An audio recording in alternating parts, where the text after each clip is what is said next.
जंग से दुनिया में त्राहिमाम है और जंग की जो आंच है वो दहलीज तक आ गई। तेल पर रोया पाकिस्तान और भारत का बड़ा प्लान। सबसे पहले मैं आपको बताऊं जो जंग है, जंग में हालात क्या हैं ये देख रहे हैं। अब तेल पर अटैक हो रहा है, जिसका जहां तेल ठिकाना है उस पर हमला करो और तेल खत्म कर दो।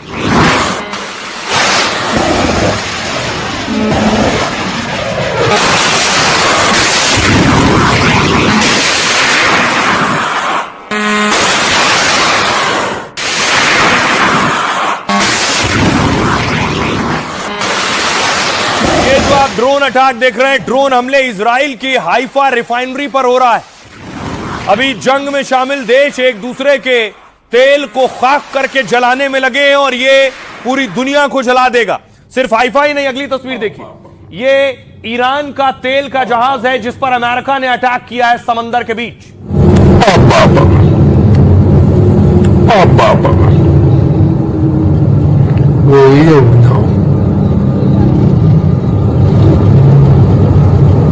सीधे आपको नजर आ रहा है समंदर और समंदर के बीच ऑयल वेसल था, तेल का जहाज था ईरान का, जिस पर अमेरिका ने अटैक किया है।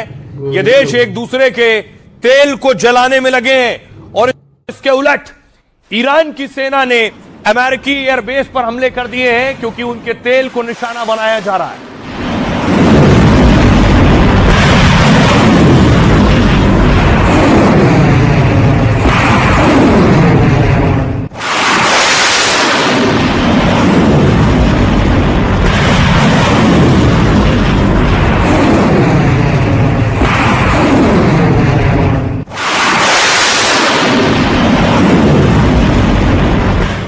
तो दूसरी तरफ ईरान ने बहरीन के तेल ठिकाने पर अटैक कर दिया है बैपको में। कल भी यहां हमला किया था ईरान ने, आज फिर हमला किया है बहरीन की रिफाइनरी पर।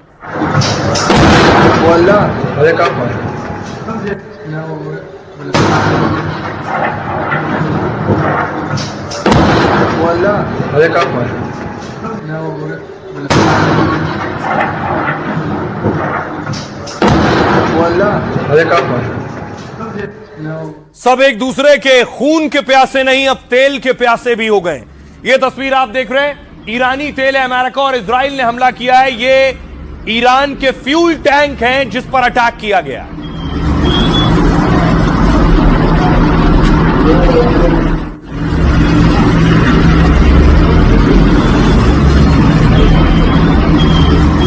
क्या ये लड़ाई अब तेल को जलाकर खाक करने की तरफ बढ़ रही है? क्या ये लड़ाई तेल की है? एक दूसरे के तेल पर अटैक यानी एक दूसरे की ताकत पर अटैक, क्योंकि कमाई का यही बड़ा जरिया खाड़ी देशों का है।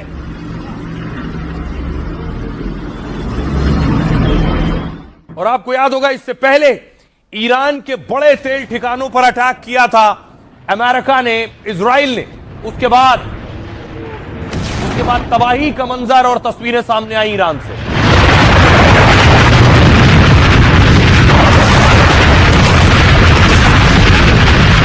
अब देखिए जरा, पाकिस्तान के पेट्रोल पंप पर लाइन लगी है और शहबाज शरीफ ने समझिए लॉकडाउन लगा दिया है। अमेरिका ईरान जंग का सबसे बुरा असर पाकिस्तान पर पड़ रहा है। तेल के दाम बढ़ने से पाकिस्तान में इमरजेंसी जैसे हालात हो गए। खबर है कि पाकिस्तान के पास सिर्फ 3 दिन का तेल बचा है, इसलिए पड़ोस में हो रही जंग से पाक के हाथ पांव फूल रहे हैं। पूरे पाकिस्तान में सभी सरकारी और प्राइवेट स्कूल बंद कर दिए गए। सरकारी दफ्तर हफ्ते में 4 दिन खुलेंगे, फैक्ट्रियां भी कम चलेंगी। 50% सरकारी कर्मचारियों को घर से ही काम करने का निर्देश है। बहुत जरूरी होने पर ही गाड़ी और बिजली का इस्तेमाल करने को कहा गया है। पाकिस्तान में आधे से ज्यादा सरकारी गाड़ियां 2 महीने तक बंद रहेंगी। रमजान में नेता मंत्रियों के इफ्तार पार्टी पर बैन लगा दिया गया है। सरकार के मंत्री और सलाहकारों को अगले 2 महीने तक सैलरी नहीं मिलेगी और पाकिस्तानी सांसदों की सैलरी 25% कट कर मिलेगी। पाक मंत्री सांसदों के सभी विदेश दौरे रद्द कर दिए गए और उन्हें किसी भी तरह की फिजूल खर्ची से बचने को कहा गया है। दरअसल पाकिस्तान अपनी जरूरत का पूरा तेल खाड़ी देशों से लेता है। अमेरिका इजराइल से ईरान की जंग हुई तो तेल सप्लाई रुक गई है और शहबाज सरकार ने पेट्रोल और डीजल के दाम 55 रुपए बढ़ा दिए। इससे पूरे पाकिस्तान में शहबाज मुनीर के खिलाफ प्रदर्शन हो रहे हैं। दबाव बढ़ा तो शाहबाज ने टीवी पर आकर मुल्क के नाम संदेश जारी कर दिया और कहा दुनिया में नया संकट आया है, इसलिए कड़े कदम उठाने पड़ रहे हैं। कहा जा रहा है इसलिए पिछले दिनों मुनीर सऊदी अरब भी पहुंच गए थे ताकि किसी तरह बातचीत हो, जंग रुके तो पाक को तेल मिलना शुरू हो। लेकिन पाकिस्तान का तेल निकल रहा है। लेकिन जंग की आंच सिर्फ पाकिस्तान तक नहीं पहुंच रही है, दुनिया का हर देश इससे जूझ रहा है और यह तपिश सब तक पहुंचेगी। तो जरा ये वियतनाम की तस्वीर आप देख रहे हैं। वियतनाम में भी पेट्रोल पंप पर लंबी लाइन नजर आ रही है। दूर तक जो आपको लाइन नजर आ रही है, सारी गाड़ियां पेट्रोल भराने को लेकर हैं।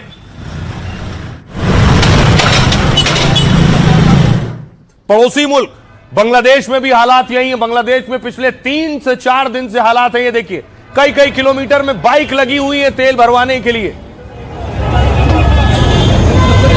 तारिक रहमान अभी चुन कर आए हैं और उनके लिए एक और मुश्किल सामने आकर खड़ी हो गई।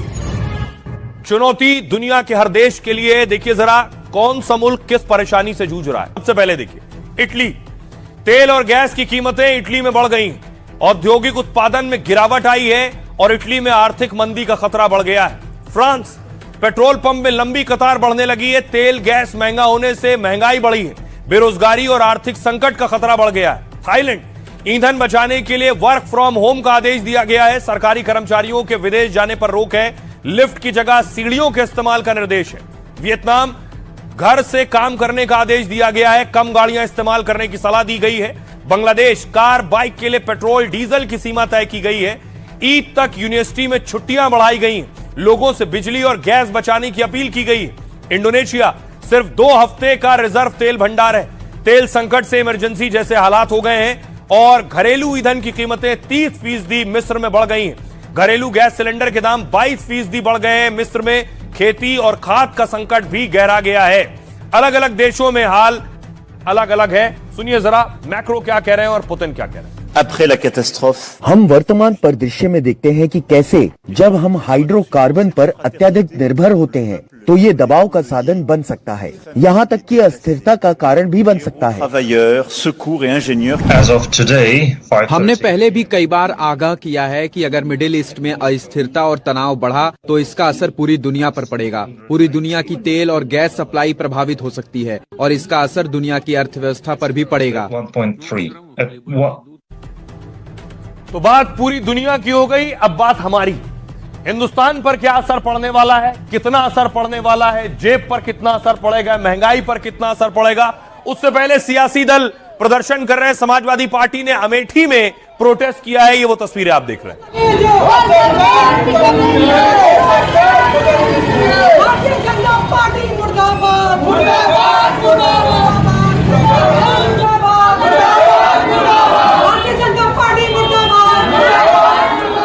दूसरी तरफ नवी मुंबई से तस्वीरें आई हैं। नवी मुंबई में भी सिलेंडर लेने वालों की लाइन लगी हुई थी।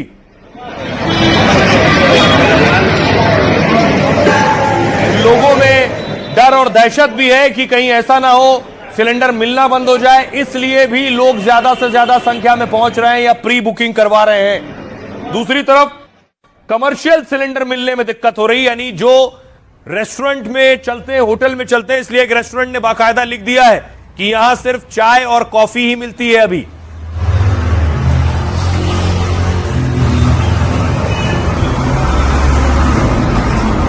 तो अलग अलग राज्य से अलग अलग खबरें हैं, बहुत सी अफवाहें हैं, बहुत सा सच है।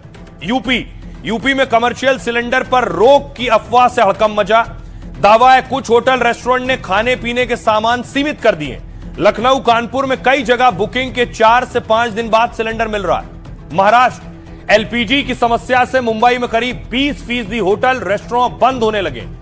Indian hotel and restaurant association ने चेतावनी दी है, गैस सप्लाई ठीक नहीं हुई तो 72 घंटे में 50% रेस्टोरेंट बंद हो जाएंगे। पुणे में हालात इतने खराब हैं कि गैस शवदागृह अस्थायी रूप से बंद कर दिया गया। दिल्ली एनसीआर में करीब 5 लाख कमर्शियल गैस के कनेक्शन है।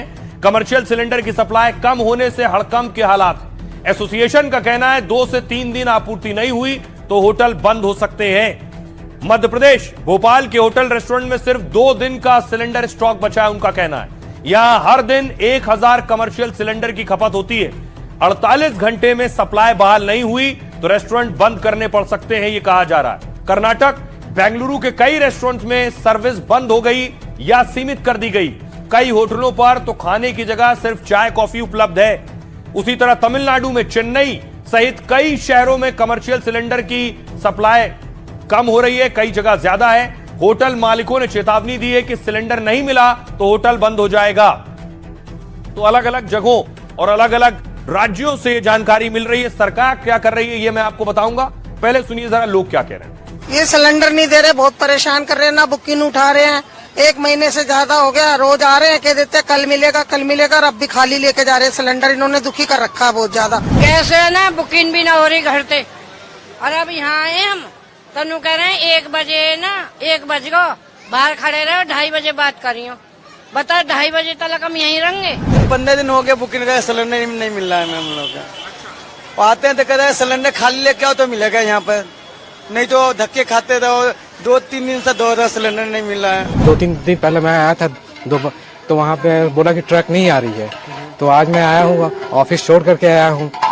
या नहीं तो फिर पता नहीं और रेट बढ़ेगा कि क्या होगा। अभी तो कुछ ही रेट बढ़ा है, आगे हो सकता है डबल हो जाए। ये सिलेंडर नहीं मिल रहा था, आज 10-15 दिन का बुकिंग में नहीं मिल रहा था। जब यहाँ पे आए जब मिला है, वो भी नंबर लगा के पर्ची लिए जब। अब वहाँ जाके बोल रहे हैं तो बोले ऐसे वो भी मिल गया गनीमत है, नहीं तो वो भी नहीं मिलता। यहाँ सर पहली बात तो जो है सुबह से लोग आकर लाइन लगाए हुए हैं, उसके बाद जो है उसके बाद भी बुकिंग नहीं हो रहा है जो है। और समस्या जो है लोग लाइन में खड़े हैं, सबके यहाँ शादी है, विवाह है, सब परेशान है जो है। सुबह से आके लोग लाइन लगाए हुए हैं। सास का गरम भोज है, कल हमको सिलेंडर नहीं मिल रहा है, कल हमारे घर की इज्जत कैसे रहेगी। नात मात हित दोस्त सबको हम न्योत बैठे हैं, सिलेंडर की इतनी शॉर्टेज है तो हमारे घर भोजन कैसे बनेगा। आज 1 हफ्ते से तो हमारी बहू लोग लकड़ी पर खाना बना के खा रही हैं। अभी हमारे पास स्टॉक पड़ा था, वो चल गया, आज का दिन चल जाएगा, कल से बंद हो जाएगा। मैडम पहला 1540 रुपए था, अभी 1850 हो गया, 300 रुपए बढ़ गया। ये क्या 2 दिन होटल चल सकता है, और 2 दिन के अंदर अगर सप्लाई नहीं हुआ है तो हमको होटल बंद करने की नौबत आ जाएगा। सब जगह पे गैस का बहुत स्केर्सिटी बढ़ रहा है, इसकी वजह से हम बहुत तकलीफ से होटल चलाना पड़ रहा है। आने वाले 2 या 3 दिन के अंदर ही हमारा पूरा का पूरा होटल को शट डाउन करना पड़ेगा। अब देखिए जरा तेल आने का रास्ता कौन सा है जो भारत के लिए भी परेशानी बना है। ये जो आप देख रहे हैं, ये ईरान देख रहे हैं ऊपर, और ये जो आप देख रहे हैं पूरा रास्ता, ये आने का रास्ता है। देखिए इसमें कौन कौन से, कुवैत, बहरीन, कतर, यूएई देख रहे हैं, और ये शिप तेल का निकलता है यूएई, ओमान से होकर इस रास्ते से आता है भारत। इस रास्ते को कहते हैं स्ट्रेट ऑफ हॉर्मूज। जो गोल चक्र आप देख रहे हैं, ये 30 किलोमीटर का इलाका है, हिस्सा है पानी का, और यहीं पर ईरान बैठा है। यहां से जो भी जहाज निकलता है इस पर ईरान अटैक कर देता है, और इस ईरान ने इसको बंद कर दिया है।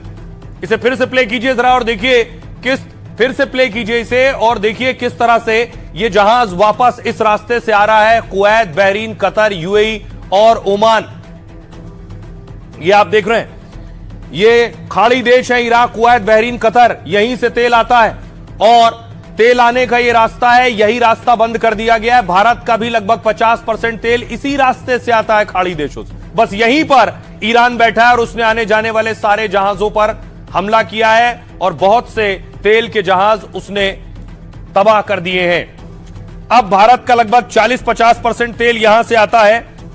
तो सवाल यह है कि अब तेल आएगा कैसे, यह संकट है। लेकिन हर देश अपना तेल रिजर्व रखता है, भारत का भी तेल रिजर्व है। इसलिए बाकायदा आज बड़ी बैठक हुई, पेट्रोलियम मिनिस्टर ने बैठक ली है, केंद्रीय मंत्री ने बैठक की है कि भारत की तैयारी क्या है, भारत कैसे निपटेगा। इससे पहले कैबिनेट की बैठक भी हुई है और कैबिनेट की बैठक में भी बड़े फैसले हुए हैं। आइए मैं आपको बताऊं सरकार क्या कुछ कर रही है और क्या फैसले हुए। तेल गैस के संकट पर देश भर में अफवाह और टेंशन बढ़ी हुई है, तो आम आदमी की जेब बचाने पीएम मोदी ने मोर्चा संभाल लिया है। तेल संकट और मिडिल ईस्ट के हालात पर पीएम मोदी ने कैबिनेट बैठक की, साफ कह दिया है कि तेल संकट का बोझ आम आदमी पर नहीं पड़ना चाहिए। महंगाई, ईंधन आपूर्ति और लोगों की जरूरत का पूरा ख्याल रखा जाए। मोदी के निर्देश पर मंत्रालय और राज्य सरकार कड़ा एक्शन ले रही है। जमाखोरी रोकने के लिए आवश्यक वस्तु अधिनियम यानी एस्मा लगा दिया गया है। 1955 का यह कानून खास हालात में सरकार को बड़ी ताकत देता है। वो अनाज, तेल, दवाइयों की सप्लाई और कीमत कंट्रोल कर सकती है। इसके लिए ग्राहक और एजेंसी के लिए ऐसे सामान सीमित कर सकती है। इसे आसान भाषा में जमाखोरी रोकने वाला कानून कह सकते हैं। कमर्शियल एलपीजी की बजाय घरेलू एलपीजी के इस्तेमाल की सलाह दी गई है। आईओसी, एचपीसीएल, बीपीसीएल के डायरेक्टर्स की एक 3 सदस्यीय समिति बनाई गई है। यह कमेटी रेस्टोरेंट एसोसिएशन से बात कर उनकी जरूरतों को पूरा करेगी और एलपीजी की कमी या उससे जुड़ी अफवाहों को दूर करने का काम करेगी। भारत हर साल 3 करोड़ 10 लाख टन एलपीजी की खपत करता है और इसमें से 62% एलपीजी का भारत आयात करता है। पहले भारत का कच्चा तेल और गैस इसी हॉर्मुज स्ट्रेट से आता था, लेकिन जंग होने से पहले ही भारत दूसरे विकल्प अपनाने लगा। अब भारत का 70% तेल और गैस दूसरे रूट से आता है। देश की सभी रिफाइनरियां भी अपनी क्षमता से ज्यादा काम कर रही हैं। खबर है कि देसी रिफाइनरी से 10% ज्यादा प्रोडक्शन हुआ है और आम लोगों को 100% एलपीजी सप्लाई जारी रहने की गारंटी दी गई है। सुनिए जरा इस त्राहिमाम पर सियासतदान क्या कह रहे हैं। इस लड़ाई के वक्त में जो कमी हो रही है, आपूर्ति कैसे करेगी सरकार, उसकी सरकार की तैयारी क्या है। अदरवाइज तो चीजें इतनी महंगी हो जाएंगी कि आम आदमी के हाथ से बहुत सी चीजें निकल जाएंगी और हो सकता है 2 हफ्ते अगर इसी तरह चला तो हमें आपको वही पुरानी व्यवस्था पर खाना बनाना पड़ेगा, कंडे ढूंढने पड़ेंगे और लकड़ी का इंतजाम करना है। अभी इमीडिएट इसका कोई बहुत असर नहीं पड़ने वाला है, लेकिन लॉन्ग टर्म में अगर लंबा वॉर चलता है तो सरकार ने कमेटी बना दी है। मेरे ख्याल से सरकार सारे सिचुएशन पे नजर रखी हुई। जो भी सोशल मीडिया में या तरीके से कोई र्यूमर फैलाया जाता है, मुझे किसी ने कहा कि लोग पेट्रोल बनाने लगे हैं जाकर के कि क्या होगा, उस र्यूमर पर जाकर के केओस नहीं करना चाहिए। बात यह है कि संकट बढ़ रहे हैं और बढ़ेंगे, क्योंकि जिस तरह से हमारी सरकार ने ये जो ट्रेड डील है इनकी, इसमें जिस तरह से झुके हैं अमेरिका के सामने, उससे हमारे संकट बढ़ेंगे और उसके ऊपर से जंग भी है तो ये तो बढ़ेगा। निश्चित तौर से एक बहुत इस वक्त संकट का दौर है और इसके लिए जो है वो हमारे देश में इसका असर कम से कम पड़े, लोगों को किल्लत का सामना न करना पड़े, इसके लिए जो है वो सरकार सारे जो प्रयास और उपाय हैं वो कर रही है। आपसे बात करूंगा तो मैंने बात की सीएम साहब से, उन्होंने कहा है कि मुख्यमंत्री महोदय ने मैं 2-4 दिन में ये नाफेड के लोगों को भी बुलाता हूँ और मीटिंग करके क्या रास्ते निकाल सकते हैं देखते हैं। सरकार को न सिर्फ इस पे शांति की तरफ बढ़ने के लिए कदम उठाने चाहिए, लेकिन भारत सरकार का जो स्टैंड है, जैसा कल कहा पार्लियामेंट में, उसको कारगर करना चाहिए कि डीएस्केलेशन हो, वायलेंस खत्म हो और कूटनीतिक रास्तों को दोबारा तलाशा जाए। इसी में सब लोगों का हित है, मैं ऐसा मानता हूं। तो ये जो रास्ता ईरान ने बंद किया है, अगर ये भारत के लिए रास्ता बंद हो गया तो दूसरे रास्ते कौन से हैं? सीधी सरल तरीके से आपको बताता हूं दूसरे कौन से तेल के रूट हैं जिससे तेल आ सकता है। तो आपके सामने अलग अलग रूट है। पहला रूट देखिए, रूस से आएगा तेल तो यहां से काला सागर होकर भूमध्य सागर से होते हुए सुएज नहर और अरब सागर होते हुए मुंबई या कोच्चि तक आएगा। पहला रूट फिर से प्ले कीजिए जरा और देखिए ये रूट 1 है। रूस से तेल लेकर ये रास्ता है काला सागर होते हुए भूमध्य सागर, सुएज नहर, अरब सागर होते हुए मुंबई या कोच्चि तक। रूट 1 है तेल का। दूसरा रूट देखिए जरा, तेल भारत तक आने का दूसरा रूट कौन सा है? अमेरिका और वेनेजुएला से आता है तो ये रास्ता ब्राजील के रास्ते, साउथ अफ्रीका, अरब सागर होते हुए मुंबई या कोच्चि तक तेल आएगा। ये दूसरा रूट है भारत का तेल लेने का। तीसरा रूट देखिए जरा, अगर इंडोनेशिया और दूसरे देशों से तेल लेता है तो ये रूट है कैसे बंगाल की खाड़ी से होता हुआ स्ट्रेट ऑफ मलक्का और विशाखापट्टनम। तो ये रूट है 3 रूट। अब सुनिए जरा क्या कुछ कह रहे हैं विदेश मामलों के जानकार संजीव श्रीवास्तव। भारत की सरकार इन सारी स्थितियों को ध्यान में रखते हुए पहले से ही अपनी तैयारियां कर रही थी। हमारे क्रूड ऑयल के जो रिजर्व्स हैं वो इंटैक्ट हैं, यद्यपि कि एलपीजी के दामों में थोड़ी बढ़ोतरी जरूर की गई है, लेकिन भारत की जो सरकार है वो किसी भी तरीके की जो फर्दर अगर स्थितियां बिगड़ती हैं तो उसको डील करने के लिए अपनी तैयारियां पूरी करके रखे हुए है। और जैसा कि विदेश मंत्री श्री एस जयशंकर ने कहा कि भारत की जो एनर्जी सप्लाई चेन्स को लेकर के जो तैयारियां हैं वो लगातार की जा रही हैं। हम कंटिजेंसी की स्थितियों को डील करने के लिए तैयार हैं। और एनर्जी सप्लाई चेन्स के संदर्भ में ये मैं अवश्य कहना चाहता हूं कि हमारी जो एनर्जी इंपोर्ट्स को लेकर के डाइवर्सिफिकेशन की पॉलिसी है, जिसके के तहत हम विश्व के अन्य भागों से भी ऑयल का और गैस का इंपोर्ट करते हैं। जाहिर है कि ऐसी किसी कंटिजेंसी की स्थिति में उसे भी रैंप अप किया जा सकता है। अब देखिए जरा, एक तरफ ऑयल वॉर चल रहा है, तेल की लड़ाई चल रही है, दूसरी तरफ वाटर वॉर भी चल रहा है। ईरान गुस्से में है क्योंकि उसका पानी बंद कर दिया है। कैसे? उसका जो पानी, खारा पानी, खाड़ी देशों में खारा पानी आता है, खारे पानी को शुद्ध करने के लिए यह प्लांट लगाया जाता है जिसे आप देख रहे हैं इस वक्त। यह प्लांट खाड़ी देशों में जो खारा, वहां रेगिस्तान में बहुत पानी होता नहीं, तो खाड़ी देशों में इस तरह के प्लांट लगाए जाते हैं जिससे खारे पानी को शुद्ध करके वो पी सके और इस्तेमाल कर सके। उनके इस प्लांट को, ईरान के इस प्लांट को इजराइल ने तबाह कर दिया है।